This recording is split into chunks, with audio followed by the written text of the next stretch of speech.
Assalamu alaikum rahmatullah. IAS babu ja da baya.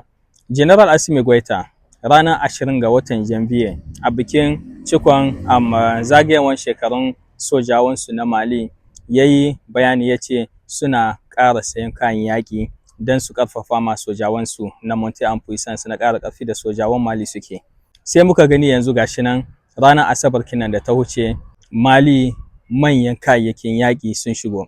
Ku diba ku gani waɗannan kayayyakin yaƙi da suka shigo garin Bamako, duk da cewa Mali kinnan kusan shekara 5 kinnan suna cikin yaƙi ne na kare ƙasansu, tunda suna da rebellion masu son a raba ƙasa, suna da 'yan ta'adda kuma masu kawo ɓacewa a cikin ƙasa, amma sojawan Mali sun tashi sun kama suna matuƙar ƙoƙarin tsare ƙasashensu kuma yanzu ma tare da ƙasashen IS. Mun gani kuma kwana 3 kawai da ya huce, komandankin rundunar sojawan ƙasashen IS wanda har yi magana na cewa yanzu sojawan ƙasashen IS 6,000 ne ba 5,000 ba, shi ma bayan ya kai ma General Assimi Goita ziyara da ya hito ya ce 'yan IS mu jira nan da wasu 'yan satuttuka wa'innan sojawan za su yi mana bayanin aiki na kirki da suke yi. Mun gani kuma na cewa alamun ƙarfin sojawan ƙasashen IS da abokanan hulɗansu hari da aka so a je a tarwatsa Niamey gaba ɗayanta, sojawanmu na Niger tare da abokanan hulɗa suka kare wannan harin. Alhamdulillah, aeroport securize, Niamey securize,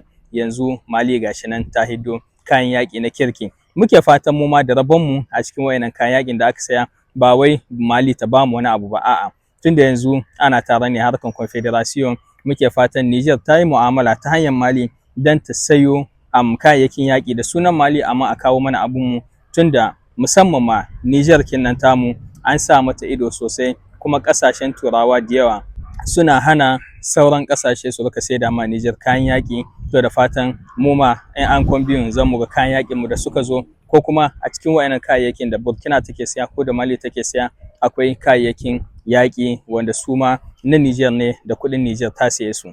Tsaro dai ƙasashen IS sun ce ba su zo wasa ba. Tsaro ne kuma wanda sojawan ƙasashen IS sun rantse cewa mu ne da sojawanmu zan mu kare ƙasanmu, shi yasa muke kiran kenan kullum mu tashi mu kama musu. Kuna gani farhan 'yan Mali da suka zo suna ta alfahari da shigowan wannan kayayyakin a cikin Bamako, har ciki akwai wanda suke zan cewa yanzu kayayyakin su ne ga sunan sun sayi kayayyakin su da kuɗin su na ƙasa ba tare da bashi ba. A cikin su akwai wanda suke cewa suna sutenirkin, suna goyon bayan general kin su guda 5, suna ta ƙarfi, suna ta ihu, suna ta jin daɗi, suna ta goya ma sojawan su baya na cewa kayan yaƙin nan sun zo ne don a kare ƙasa, ba kamar da ba da muka saba gani turawa ne suke zuwa su dan bamu wani abu kamar muke gani tallafi da suke zubawa su bada wasu ekutel, wasu opalel, wasu velo da ga sunan ga kamar su. Wannan babu kamar kasaka mutunci ƙasashen IS, zan mu ce masha Allah, kuma Allah ya ƙara kawo tsaro Mali en Puissance. General Assimi Goita bai san wasa ba tare da generalin shi, haka kuma shugabannin ƙasashen IS da suka rantse na cewa insha Allah sai tsaro ya zo a cikin duka ƙasashenmu. Allah ya ƙara ba sojawan Mali da na Niger da na Burkina nasara a cikin duka hilin daga. Allah ya kawo mana zaman lafiya a ƙasashenmu, bi iznillah. Allah ya sa mu dace.